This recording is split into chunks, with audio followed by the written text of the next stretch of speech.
터키의 IT 전문 매체 디지털 에이지에서 한국의 발전 모델을 주목하는 장편의 기사를 내놨습니다. 제목은 한국의 기술 및 혁신 주도 성장 모델. 최근 높아진 터키 내 IT 산업에 대한 관심.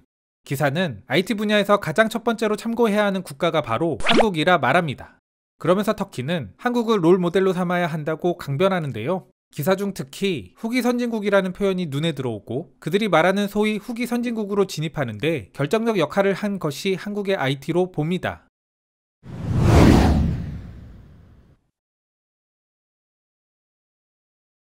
기사는 불과 30년 전만 해도 한국과 터키는 비슷한 경제, 기술력을 갖고 있었음을 상기시키며 시작하는데요.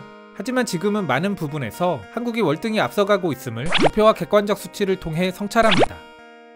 한국이 많은 후기 선진국들 사이에서 갖고 있는 차별점은 국가가 민영 기업에 보이는 우호적인 태도와 정책, 한국 정부가 기업들의 수출, R&D, 그리고 신제품 개발을 적극 장려하고 도와왔다. 또한 기업들이 보인 성과들을 바탕으로 자신의 권력을 강화하며 기업들과 함께 성장해왔다. 특히 한국 정부는 위험산업군 종사자들이 더 많은 임금을 가져갈 수 있도록 유도, 이를 통해 기술자 양성과 생산 다변화에 기여했다. 기술 개발에 대한 노력과 더불어 기업 활동을 활성화하려는 각종 정책들, 이런 것들은 역대 모든 정부들에서 취했다는 점에서 이해가 가는 분석입니다만 과연 기술자들, 고위험 직군의 분들이 더 좋은 대우를 받았는지는 사실 고개를 갸우뚱하게 만드는 언급이며 개인적으로는 동의하지 않습니다. IT 전문 매체답게 한국과 터키의 IT 산업에 대한 이야기를 이어갑니다. 한국과 터키의 결정적인 차이점은 결국 국가 전략의 차이. 한국은 전략이 있었고 터키는 부재했음을 짚습니다. 1980년대까지만 해도 터키와 비슷한 규모를 보였던 한국 경제는 1990년대 들어서 완벽하게 우리를 추월했다. 한국은 머지않아 세계 시장과 경쟁하게 될 것을 예측했고 국가 전략을 세웠다. 수출 지향적 산업화 모델을 택했으며 그 결과는 자연스럽게 기술 사용의 범용화, 편리화, 그리고 제도화로 이어졌다.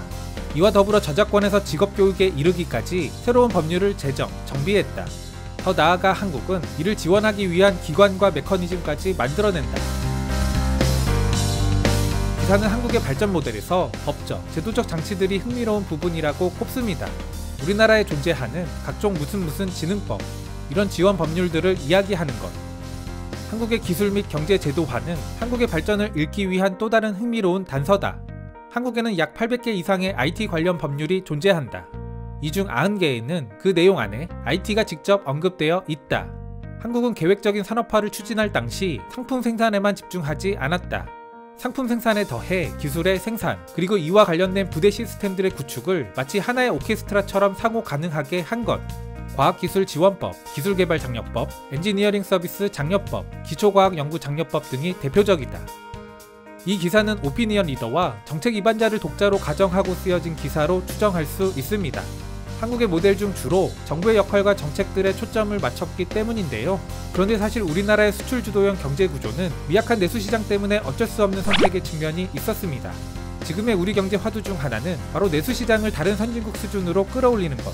다만 기사는 한국의 수출 주도형 경제 구조가 결국 기업의 경쟁력을 강화시켰음을 짚고 있는 겁니다.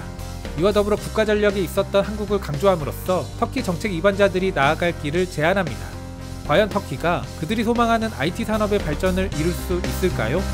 사실 저는 터키의 경우 어떤 지원 정책들이 미비해서 문제라기보다는 자율성을 막는 방향으로 퇴보하고 있는 터키의 정치 사회적 부분이 더 문제라고 봅니다.